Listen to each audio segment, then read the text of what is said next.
If you've got any accessibility requests or any requests to make you more comfortable during the webinar today, do let me know and we'll accommodate as best we can. If you've got any questions, please save them for the Q&A section at the end. We've got a lot of time to discuss, so anything you want to ask, just save it for then. Let me introduce myself. My name is Amelia O'Keefe. You might have heard of me. I am a project officer at the Bristol and North Somerset and South Gloucestershire Integrated Care Board. And up until Friday, I was running the leadership development and coaching programme, including the supercharging coaching programme. Now, unfortunately, due to cuts in the ICB, this programme has now ended in its current form. But all the information today is still current and correct and available on the Supercharging Coaching web pages, which I'll link you to later, so you can read and share that with as many people as you like. And there's still activity in the system being taken forward by our coaching leads, so still plenty happening.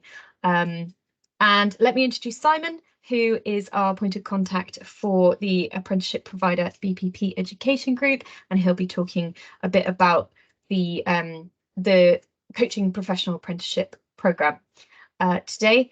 So thanks for joining us, Simon.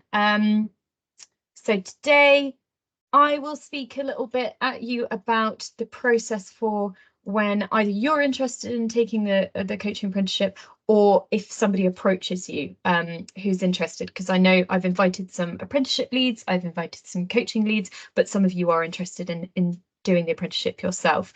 Then, like I said, Simon will take us through a bit more detail on what the apprenticeship, the Coaching Professional Apprenticeship involves. So an overview of the training programme, a bit about eligibility and support you'll get from BPP, maybe some information about upcoming cohort dates. And then at the end, we'll have time to have a discussion or, you know, answer any questions that you've got. So without further ado, let's kick off. You may have received the coaching apprenticeship information pack that I circulated a couple of months ago. Your first port of call, if you're interested, if anybody approaches you with interest in taking the apprenticeship, is to read that pack. Hopefully it's pretty comprehensive and it's got a lot of information in there. So it'll cover what is coaching, why train as a coach, why train on an apprenticeship, some information about the coaching apprenticeship programme, like some details about eligibility and training requirements and time requirements and protected time you get, how apprenticeships are funded, and a list of apprenticeship leads in the BNSSG health and care system. So the first port of call is to download that pack and have a read of it. Like I said, it's on the website.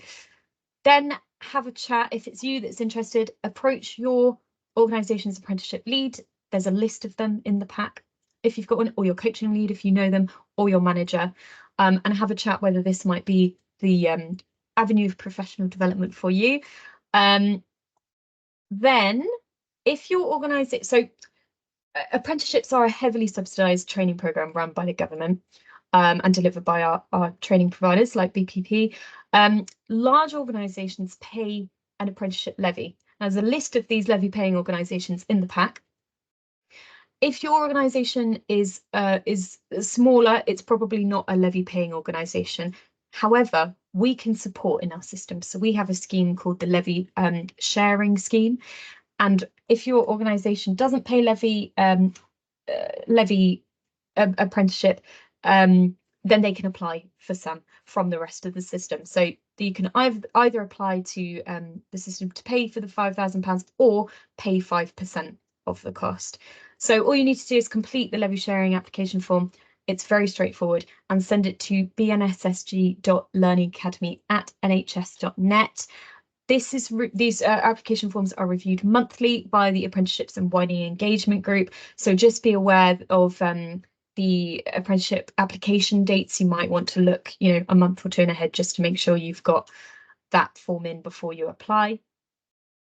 And then, and at any point you can do this really, is contact a training provider. So in BNSSG, like I mentioned, we most frequently use BPP. That's why we've got Simon here.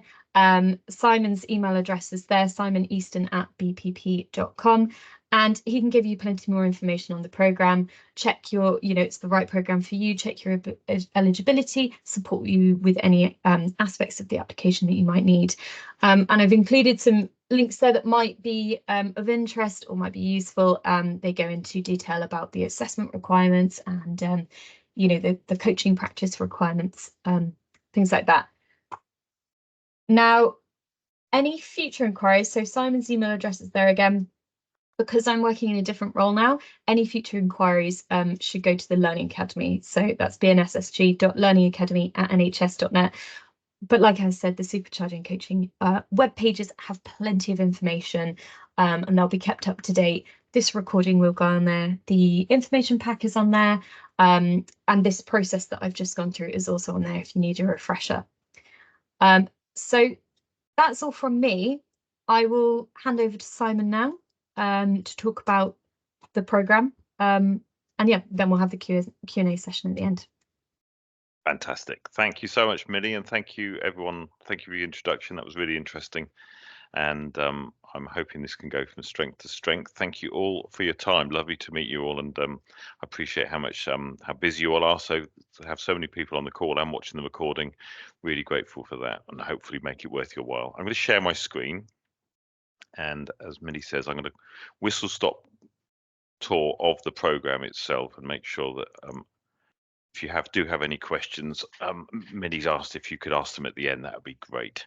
But do jot them down, otherwise you'll forget them. Right, that's me, Simon Easton. I'm an NHS strategic client partner working with BPP University. And also you'll see a couple of logos up there on the top right, Grant Thornton and the NHS Leadership Academy. And I will be talking to you about those in a moment. Bless you, whoever that was. And I will be talking to you about those logos there, but obviously the logos in the middle as well. Today we're going to talk about Coaching Professional Level 5 Apprenticeship and with the option of the Mary Seacole Leadership Programme should you want to do it. There's no additional cost, and I'll explain about that as well. First things first, we're very proud to say that we won an award a couple of weeks ago. We are the top of what we were 2 weeks ago at the City and Guilds event. We were designated as the Apprenticeship Provider of the Year. So we got 2 awards and the top award was there. So we're really chuffed. Now, what I would like to do, actually, I suggest, Millie, if I send this deck to you as a PDF rather than go through stuff which you can read about at your leisure, okay? We have been around over 45 years.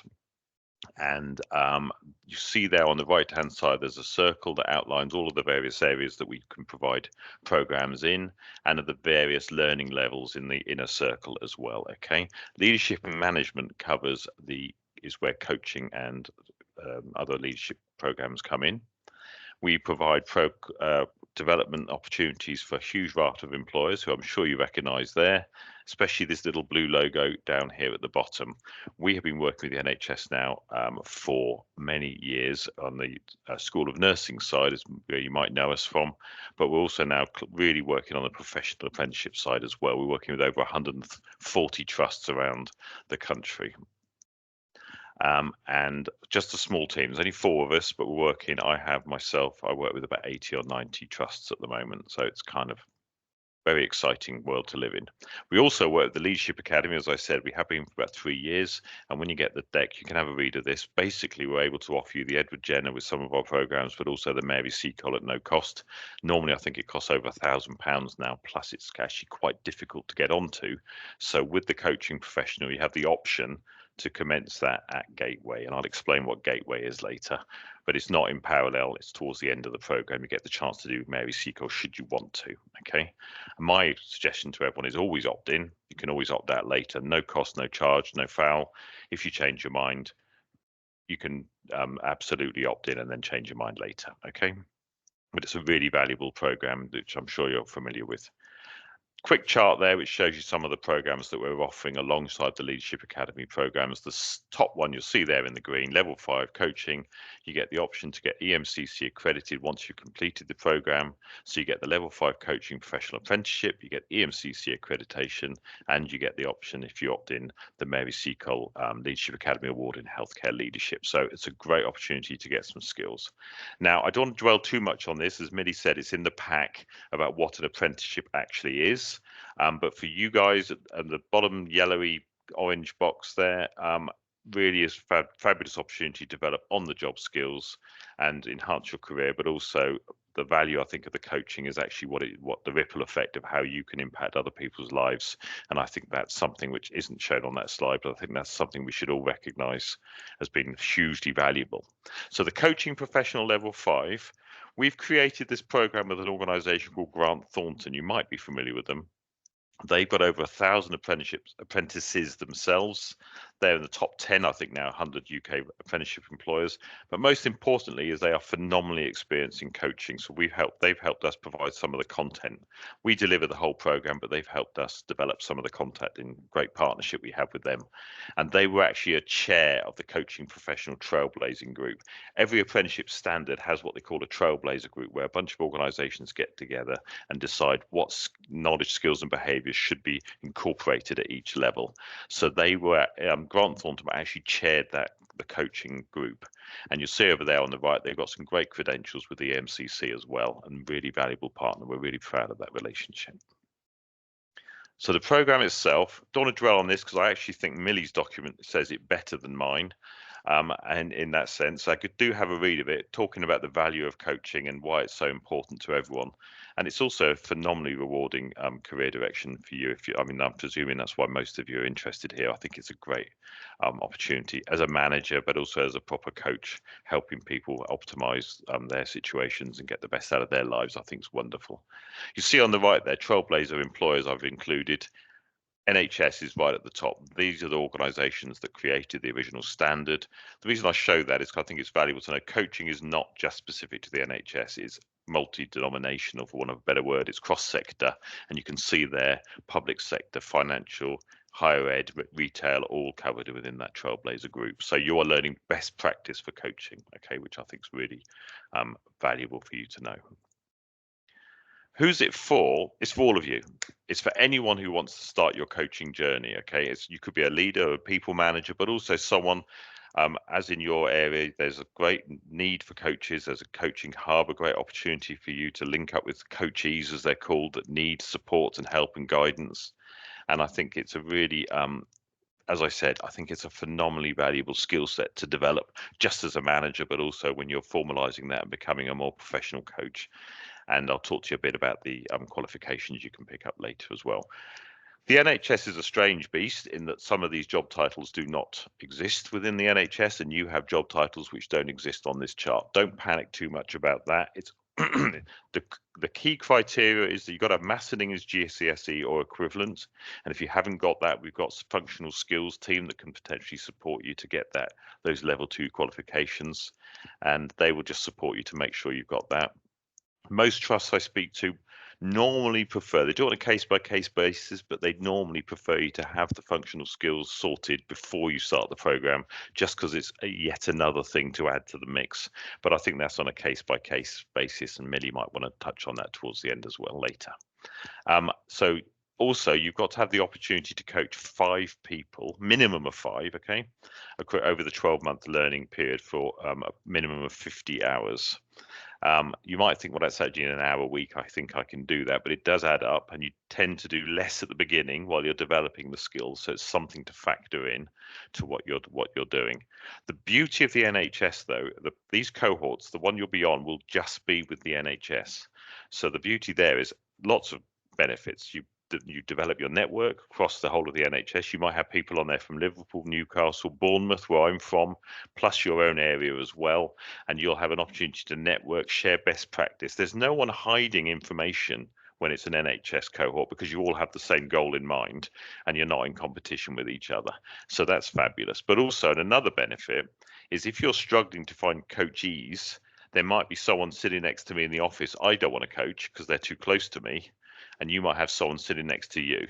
But typically what they tend to do is say, oh, Simon, I've got one here. Can you can you coach them, and I'll coach someone in your area. So it's typically there's a great deal of sharing of information. Coaching is the most, in particularly the NHS cohorts, is the most friendliest group in the sense that they tend to set up WhatsApp groups, and you share information, you communicate and set up great buddy groups. So it's really rewarding to see that, and I get really positive feedback from both the tutors about how the NHS teams are performing, but also fabulous feedback from the learners who are really enjoying the experience, and particularly the workshops, which I'll talk about in a moment. Okay. How long is the program? 12 months learning plus 3 months EPA. Now, EPA, if you're not familiar with that term, is endpoint assessment. That's where you get assessed to determine whether or not you've reached the level that required to get the qualification. And I'll talk about that in a moment. And you get 12 months, but after 12 months, you go through something called Gateway, which I referenced earlier.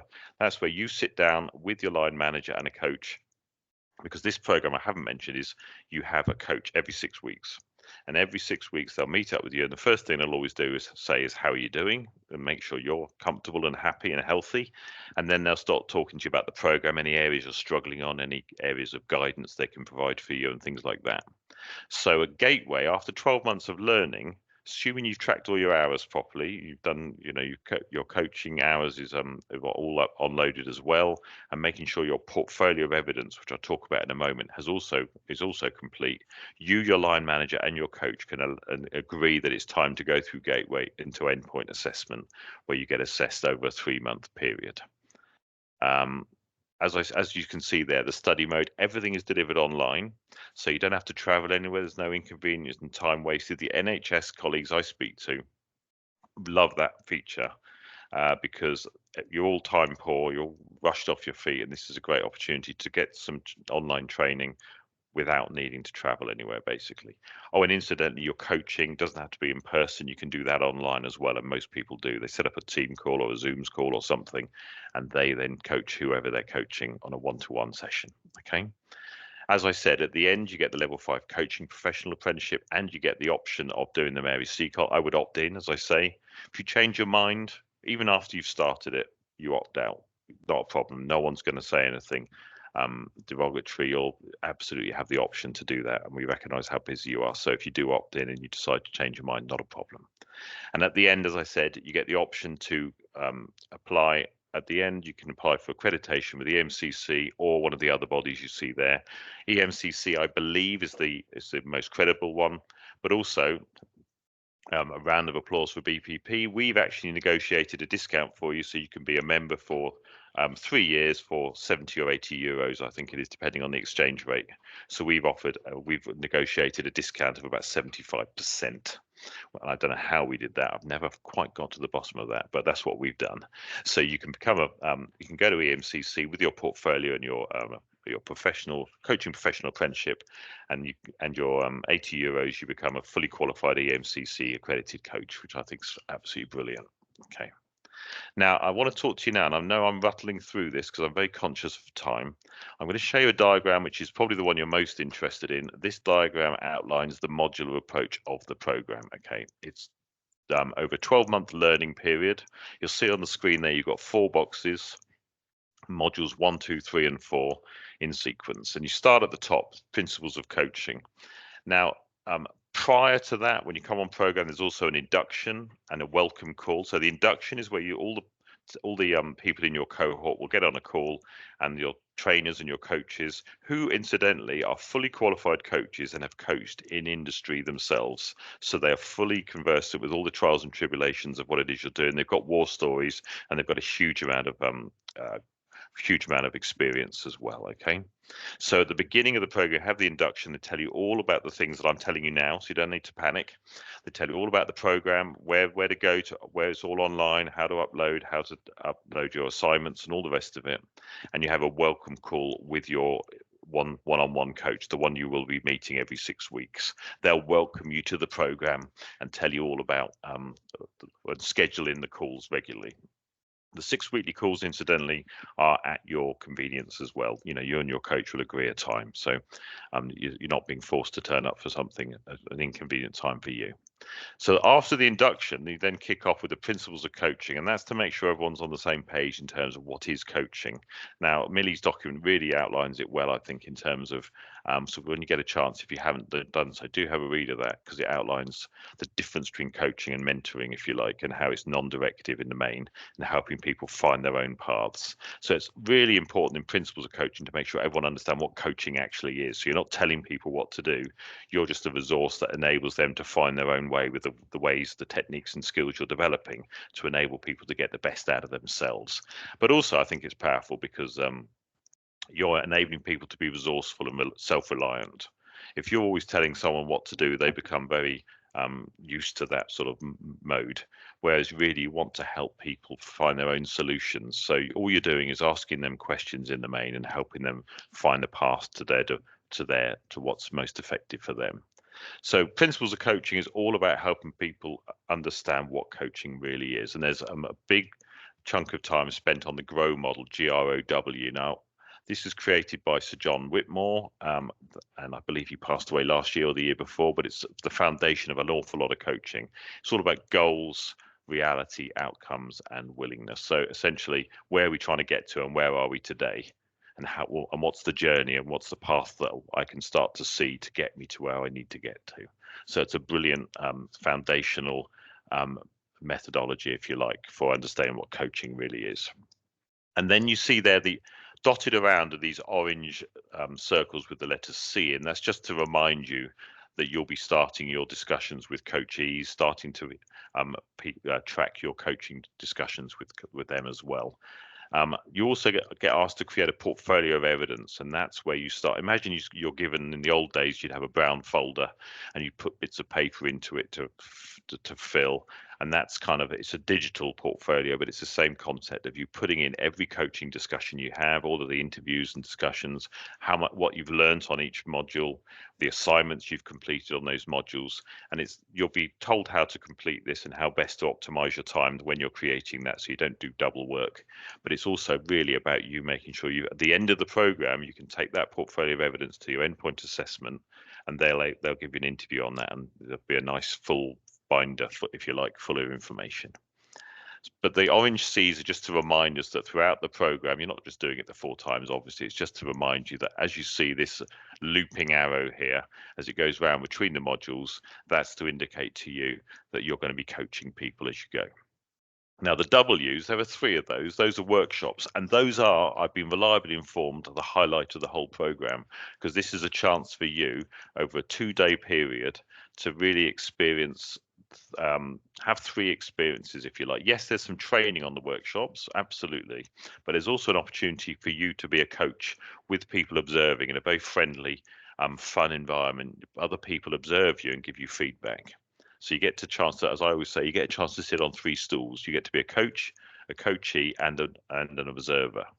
So you get to coach one of your cohort, for example, and you get to be coached by one of them, because you may never have been coached before properly in your life, or you maybe a while ago.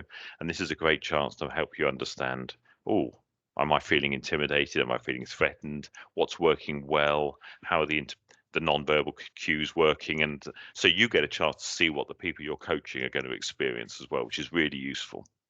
And the 3rd stool, as I said, as an observer, you get a chance to witness other people, a coaching dialogue between 2 other people, and you can see the non-verbal stuff. Oh, I just noticed the coach missed that, or that was a really nice question. I like the way they worded that. And you can take notes and you can observe how other people perform and give feedback as well. So the workshops are great fun. You get a chance to try things. My recommendation to people always is, if there's a particular area or skill set, which I'll come to in a minute, different models of coaching that you're not that sure of, maybe use it in the workshop, because that gives you a chance to explore it and get really great feedback from not only your peers but also the tutors sitting around the virtual room as well.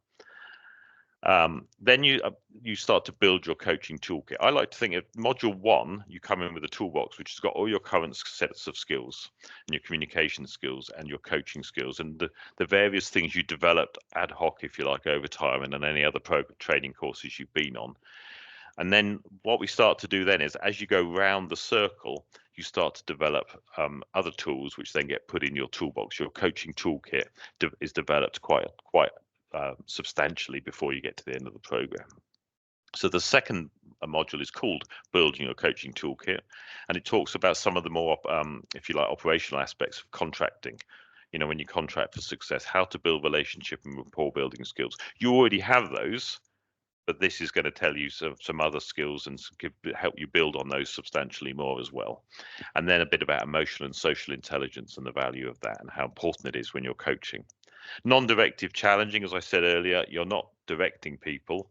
You want them to find their own path. You know, you're going to be saying, and how did that work for you? And help me understand this, so that people start to explore in their own minds areas that are areas for improvement and roadmaps to run on. Okay. Then once you finish that module, as I said, you have an assignment at the end of each module. So you explore what your learning has been, and you also start to reflect. Up here, there's a big black R.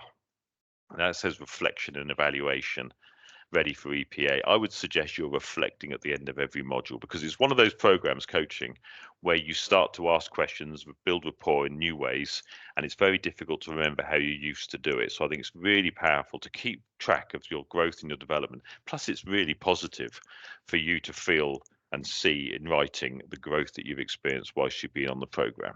Okay. So you're going to do the reflection as you go through at the end of each one. Then you see here after module 2, there's another reminder that your coaching relationships are building up now, and you're tracking all the hours, you're tracking the interviews with each of your coachees, making sure you keep track of them for your portfolio of evidence. But also you need that framework, if you like, so that when you meet the coachee next time, you remember where you'd got to in the discussion, and you can start to keep them honest in terms of the action plan they said they were going to put in place, for example, things like that. Then module 3, develop client capability. This is really filling your toolbox with some great skills, as you can see there. Goal setting in coaching is not the same as me saying to you, right, go and sell 3 widgets a month. Goal setting in coaching is much more subjective sometimes, and sometimes where you think you're aiming, you suddenly realize you've headed, your ladder's been up the wrong building, if you like, as the old saying goes, and so you move your ladder to another building that's more relevant for you. So your goals change as you go through. Okay. And then you talk about how to give effective feedback to people.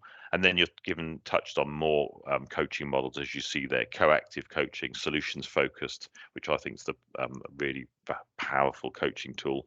And then a bit more in depth in the grow model I mentioned earlier on, which you touch on in module 1. Okay. Then you have another workshop, again, the 3 stools: coach, coachee, and observer. Really great fun.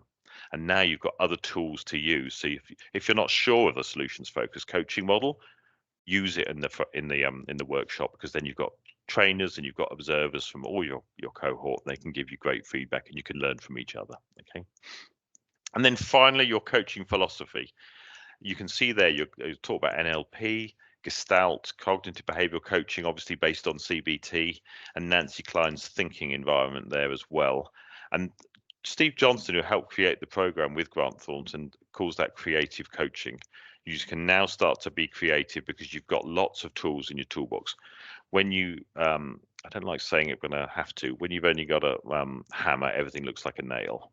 But now you've got a toolbox which is much fuller and richer, and you're able to start to, if you're not making the progress you were hoping, say you're coaching me and I'm not making the progress and I keep stuttering along, you can actually try something else.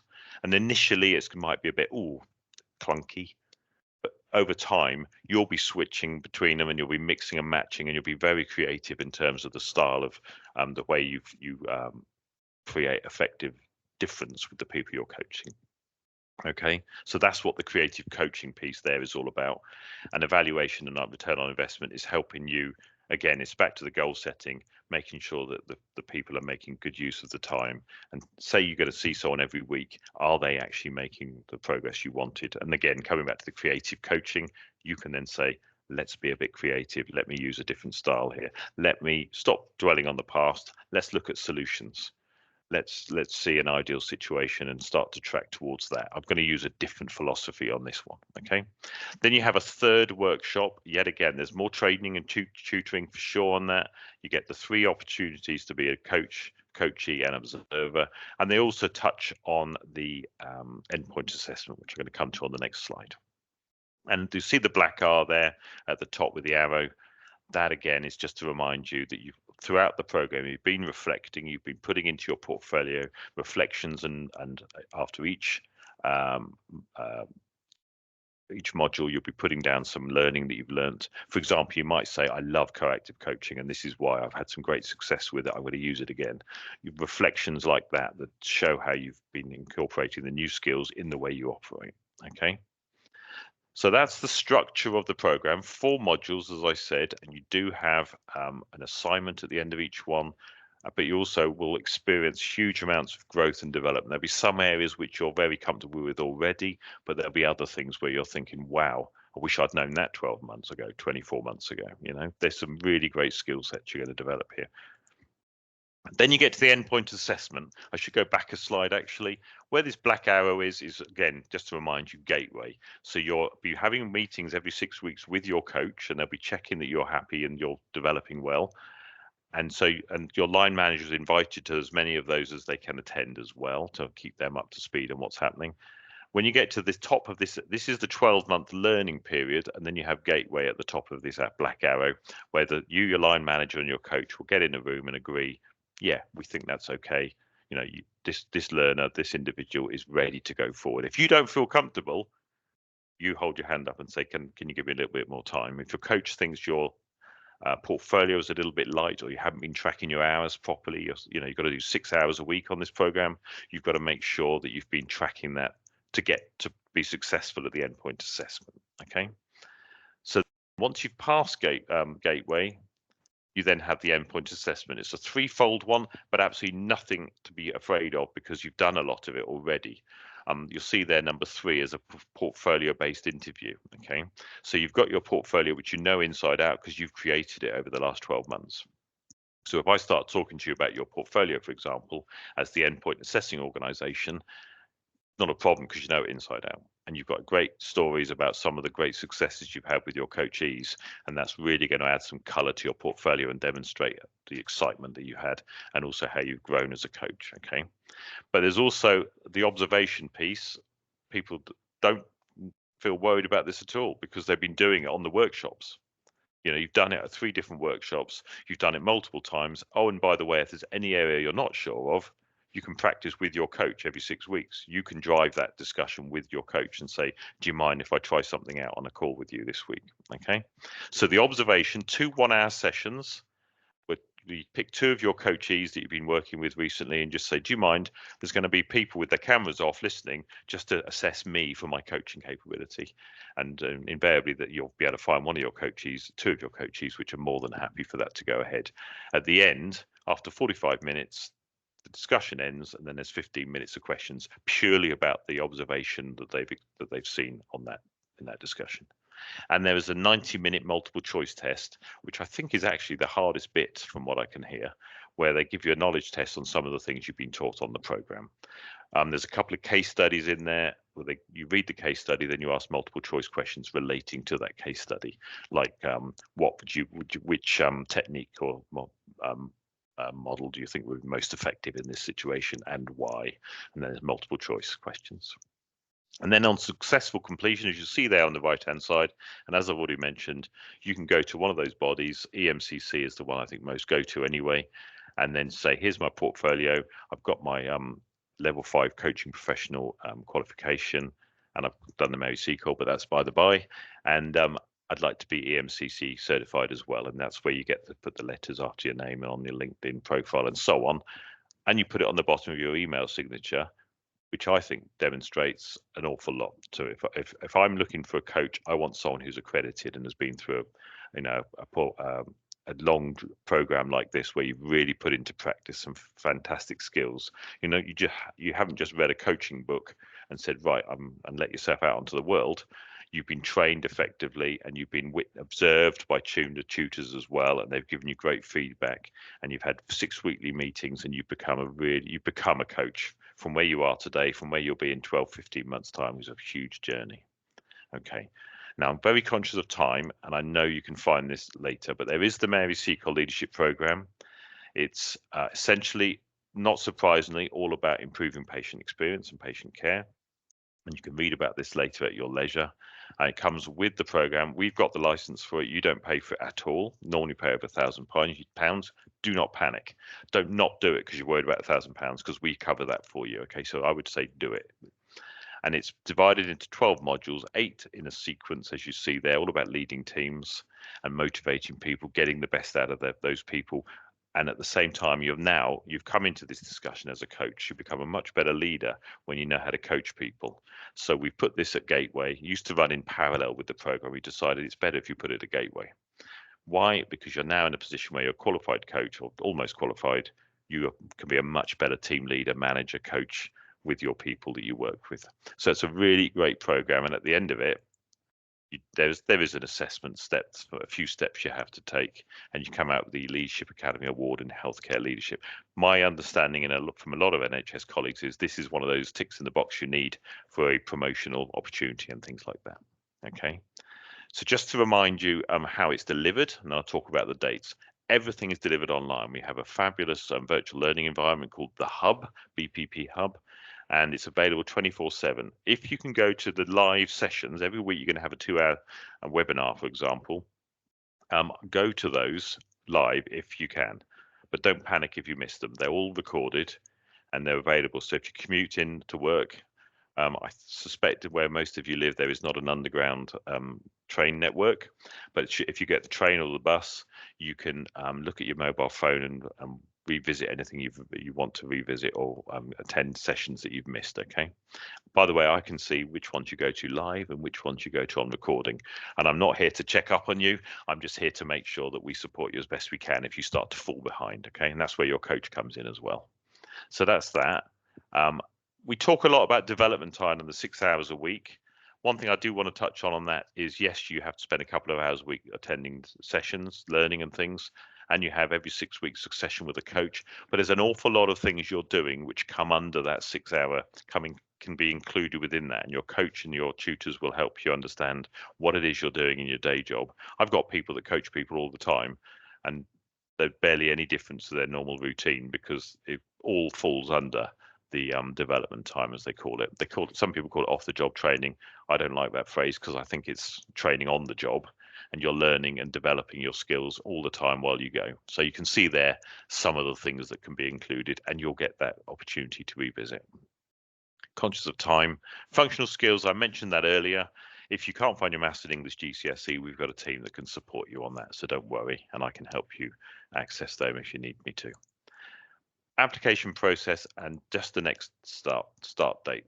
We are currently left of this box, and then you have to do an internal sign off with your line manager and your apprentice lead, whoever that may be, and link up with Millie as well, and make sure that you've got all the ducks in a row, if you like, and you've got the green light to go ahead, and then you have an online application process to follow. We've just enhanced the system so it makes it much easier.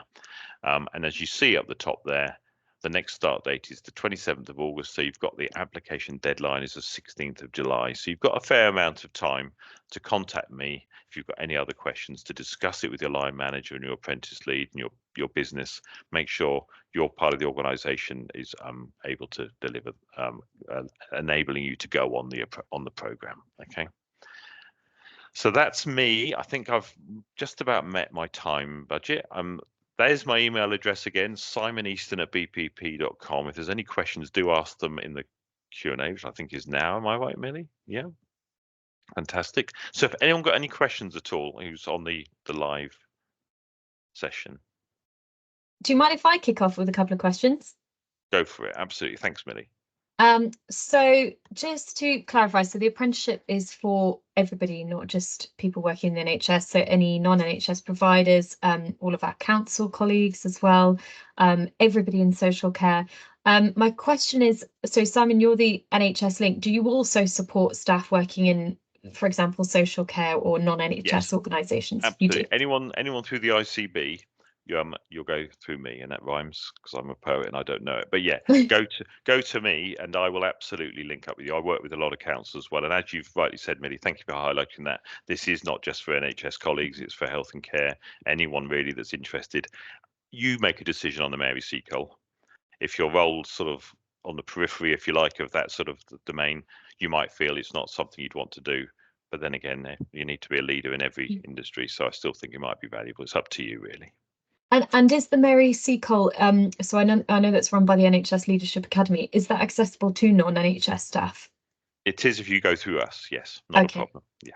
Fab. So anybody working in social care, primary care, non-NHS providers, councils, VCSC, any organisation related to health and care, this apprenticeship is very open to anyone working in those sectors. That's great. Just to clarify, what's the word? Not an anagram, a acronym. Just because I know we might have used quite a few. EMCC is a registration body, and it stands for the European Mentoring and Coaching Council. Just to clear that up. And I just had another quick question about the protected time. So correct me if I'm wrong. I believe that is mandatory protected time. So that's why the line manager has to sign off, because it is 20% of your role, or 6 hours a week. Is that right? That's absolutely right. And we are trying to work out a way to make this program accessible to people who are on less than 30 hours a week. I believe the way they do that is you stick to some of the deadlines, but they tack more time on at the end to make so it's pro rata, which is where you reference the 20%, Millie.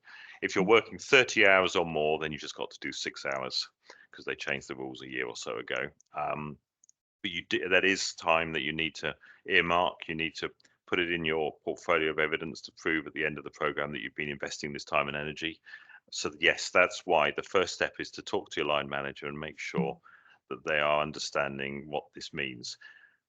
The reason I share that development time slide, though, is to remind you and make you aware that you're not going to lectures. You don't disappear on a Thursday and say, bye everyone, see you Monday. You are doing the sessions online, of course, but there's also a lot of the things you're doing where you're utilizing your new skills. Any area where you're using the new skills you developed on the program can be included within that 6 hours.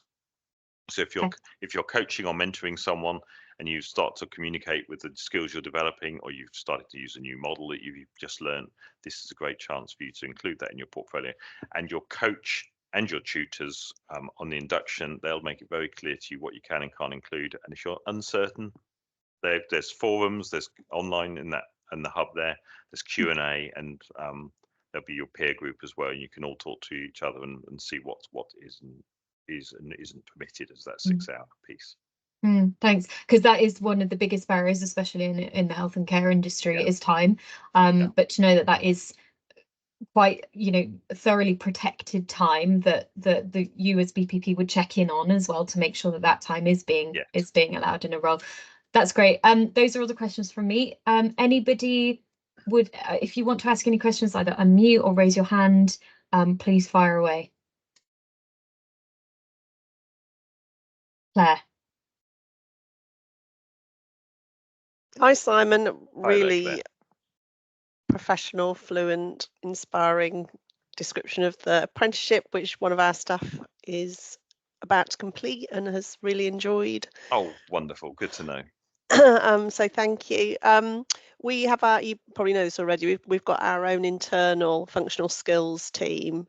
So what would happen would functional skills training be through BPP or through us? Is there a choice? Whichever people would prefer, I think, at the end of the day. But I do know, hello, Paula. I do know that people. Paula's in charge of me on the apprenticeship. She probably goes, this is going to be like this, Claire. Just to add in there. Thank you. So the functional skills team are predominantly for our centre apprenticeships, Claire. So the ones that we deliver internally.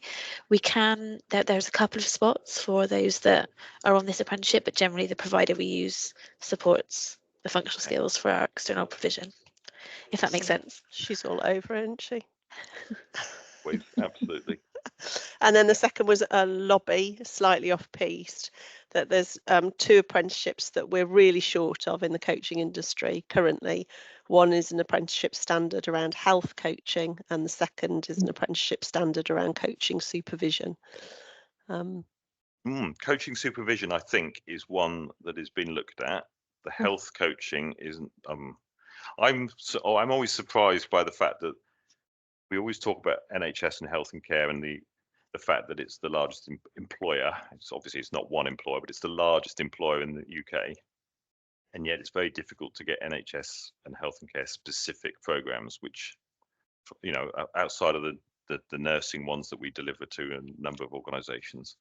And I'm always disappointed by that, and we're always lobbying internally. So thanks for that, Claire. I shall pass that back to Steve Johnston, who heads up he's now moved to head of the professional and leadership team, and he's always on the lookout for programs that are going to enhance the skill set and fill gaps, because absolutely time is, as Millie said, you're all time poor. So you want to be in a position where you go on a program that's going to be effective and tailored specifically for your requirements, wherever possible, rather than something generic that anyone can go on. Yeah. Unfortunately, this doesn't match what we need for health coaching. There's a clinical and a patient element in a health coaching relationship that needs to fit more with a nursing apprenticeship standard. So it is different. It needs to be a blend, I think, but don't know, of an allied professional apprenticeship standard and the coaching standard. There is I know there is some interest, and there has been some interest in creating a trailblazer group to look at creating a apprenticeship for coaching supervision. Unfortunately, it was something I couldn't pursue in the program because it was coming to an end, but there is some interest out there. So that would be amazing apprenticeship too, because we definitely have a lack of sustainable supervision provision in our system. Yeah, and it's a compliance need so I'm responsible for coaching North Bristol NHS Trust. I believe we don't have a legal compliance requirement yet, but we've certainly got a moral and ethical compliance requirement. So there's no really point any of our coaches signing up to EMCC if they can't access supervision, because that's a fundamental part of the ethics of being a coach. Yeah. I think Jeannie might want to come in on about health coaching. Yeah, so I'm a qualified health coach. I went through the personalised care accredited health coaching course. So I'm now running a train the trainer model of the health coaching course. So it's run by the Southwest Collaborative, and it's specifically for health coaching. And it's a 4-day course. Sadly, there hasn't been a lot of interest in the system to kind of sustain it going forward. I've just qualified as a trainer, but the system, it's so far only the training hub, which is aimed at primary care staff. So it's specifically for the social prescribers, care coordinators, and health and wellbeing coaches. I'm sort of presenting health coaching to the GP retention scheme, the new to practice nurses, because a lot of different roles are quite interested in health coaching and embedding the health coaching practice within primary care and wider. But there so far hasn't been the sort of investment, I guess, in sort of embedding it as a system-wide approach. And I know that the personalised care team at the ICB are looking at sort of embedding that. However, it has been quite tricky to get people to agree to participate in either the train the trainer section or so sort of like build it into their model. And in terms of supervision, the health coaching supervisors, as per the framework, is quite it's quite prescriptive as to who they can be. They've got to have had over 500 hours of coaching experience and have gone through the NHS's approved sort of qualification for health coaching. And so we don't really have that kind of support in the system. So we have about 20 health coaches across bnssg, plus all of the coaches through the supercharging coaching team, and all of them are not, most of them are getting some supervision, but whether or not it would meet the goal, the sort of standard that we hope to be able to provide is tricky. And the only courses that are available for health coaching supervision training are run by companies like TPC Health and Peak Health, and both are about £3,000 a go. So it's quite tricky to try and find a sustainable model, which is why we were talking about an apprenticeship or a train the trainer model, to try and find to sort of make sure that we're supporting coaches in this area. So that's sort of my role at the training hub at the moment, is to try and find ways of supporting those staff members when there isn't really the resource within the system to, you know, provide them quite what we'd hope to provide. So thanks, Jeannie. Yeah, and I'm sure we can connect you and Claire, and you're connected with the coaching leads across the system anyway to take that conversation forward. But if there were any other questions about the Coaching Professional Apprenticeship, now's your chance to ask them. Anyone else? I'm very tempted. It sounds very good. I have to say my my role has become a lot more coaching focused in the last 18 months, and I have really enjoyed it. It's definitely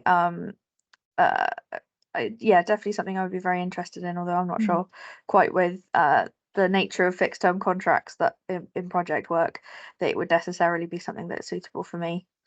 And I think your eligibility would be something that you can discuss with Simon and BPP, because they would be able to go through the sort of rules around that. But it's certainly, being full-time employed is definitely number one requirement. I'm not too sure about contracts or hours. Simon, do you have an answer for that one?